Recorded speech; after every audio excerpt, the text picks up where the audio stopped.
Army में, सेना में जो लोग सेवा करते हैं, काम करते हैं, उन्हें कई कई बार भूखे रहना पड़ता है और कई कई बार तो खाने के लिए उन्हें सब कुछ मिलता है, इवन नॉन वेज भी मिलता है और खाते हैं वो।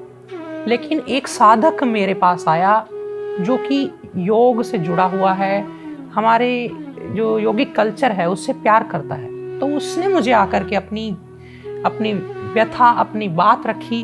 भाई मैं बड़ी ग्लानि में आ जाता हूँ, मैं क्या करूँ, मैं देश की सेवा भी करना चाहता हूँ, कई बार हमारे पास ऑप्शन नहीं होती वहाँ पे, और कई बार मुझे अंदर से ऐसा लगता है कि मैं गलत कर रहा हूँ। तो मैं आपको कहना चाहता हूँ कि जो लोग देश की सेवा के लिए निकले हैं और वहाँ पे उन्हें जिस तरह के भी हालात होते हैं उस हिसाब से अगर कुछ भी खाना पड़ता है तो उन्हें कोई दोष नहीं है, कोई पाप नहीं है। जहाँ एक तरफ एक व्यक्ति को आप सुई चुभो दें तो उसका भी एक कर्म है जिससे कि बचा नहीं जा सकता।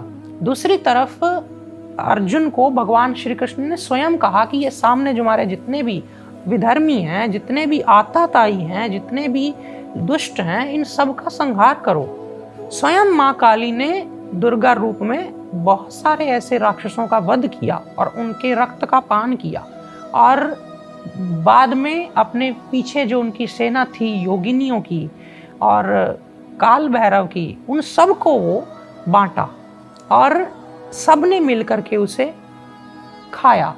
अब यहाँ पे मैं आपको राक्षस बनने के लिए नहीं कह रहा हूँ, मैं उदाहरण दे रहा हूँ कि आपको जीवन में बहुत सारे रोल निभाने होते हैं। कई कई बार आपको किसी के लिए जीवन बन करके जाना पड़ता है, कई कई बार आपको किसी के लिए काल बन करके उसके सामने खड़ा होना पड़ता है उसका, क्योंकि आपको बुराई का वध करना है, आपको बुराई का कम करना है, ख़त्म करना है। और ऐसे में उनके लिए बिल्कुल दोष नहीं है, क्योंकि हम जब कर्म करते हैं स्वयं के लिए तो वो हम उसमें इन्वॉल्व होते हैं, हमारे कर्म इन्वॉल्व होते हैं। हालांकि ये भी एक कर्म है, बनेगा इसका भी, लेकिन आप इसको इदम राष्ट्राय कह करके कर रहे हैं कि मैं ये राष्ट्र के लिए कर रहा हूँ। अब फौजी वहाँ पे किसी से एक दुश्मनी पर्सनल उसकी कोई नहीं होती, फिर भी वो गोली चलाता है क्योंकि वो इदम राष्ट्राय का संकल्प लेकर के गोली चला रहा है कि मेरे पीछे जो 125 करोड़ देशवासी हैं, तुम उन्हें नुकसान पहुंचाने आए हो, इसलिए मैं तुम्हें नहीं छोड़ूंगा। तो उसकी वो गोली भी जो है वो एक उसका यज्ञ बन जाती है, एक बहुत बड़ा हवन कह सकते हैं आप उसे, बहुत बड़ी पूजा है।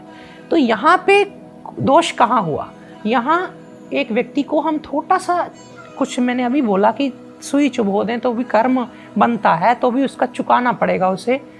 लेकिन दूसरी तरफ कोई डॉक्टर किसी का पूरा अंग काट देता है, पूरी की पूरी, कहता है हाथ काटना पड़ेगा, यहाँ तक आप नहीं, आप इससे चूक सकते, आपको काटना पड़ेगा। वो दिन भर उसका एक ही काम है कि लोगों के पेट फाड़ करके उसमें से कुछ कुछ फालतू के अंग निकाल करके फेंकना, कुछ उसका रक्त बहा देना, कुछ कर देना, वो पुण्य हो गया।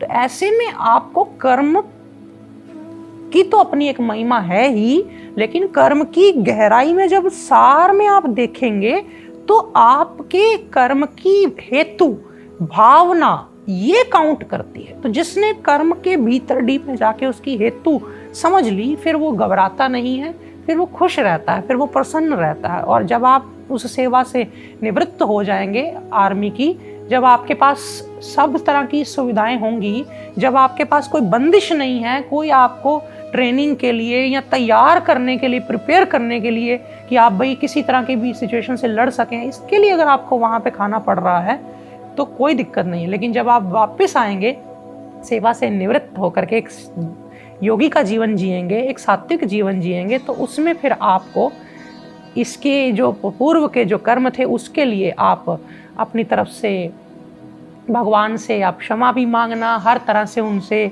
उनके उस कर्म के लिए कोई अन्य कर्म करके, जिस सेवा का कुछ और तरह से किसी को जीवन देने का, तो उससे आप बिल्कुल मुक्त हो जाएंगे मानसिक रूप से। बाकी भगवान सब जानता है, हर भले पूरे की पीर पछानत, यानी उसको समझ है, पता है, वो आपके गहराई से आपको पकड़ लेता है। आप बिल्कुल ना डरें। यदि आप किसी कर्म को करते हैं भगवान के निमित्त और आपका कोई पर्सनल उसमें इंटरेस्ट या लालच, स्वार्थ या कोई किसी से वैर नहीं है, तो आप डरने की ज़रूरत नहीं है, आप बेफिक्र होकर करिए। फिर भी अगर कोई डर हो, आपको कोई दिक्कत अभी भी मन में परेशानी सताए, तो मुझे नीचे कमेंट्स में बताना, आने वाले समय में उस पर भी चर्चा करेंगे। आप सब देश की सेवा में इसी तरह लगे रहें। आपको ढेरों ढेरों शुभकामनाएं। दिन दूनी रात दूनी आप तरक्की भी करें और आप अपना और अपने देश का नाम भी रोशन करें। आपके परिवार भी खुश रहे। नमस्कार।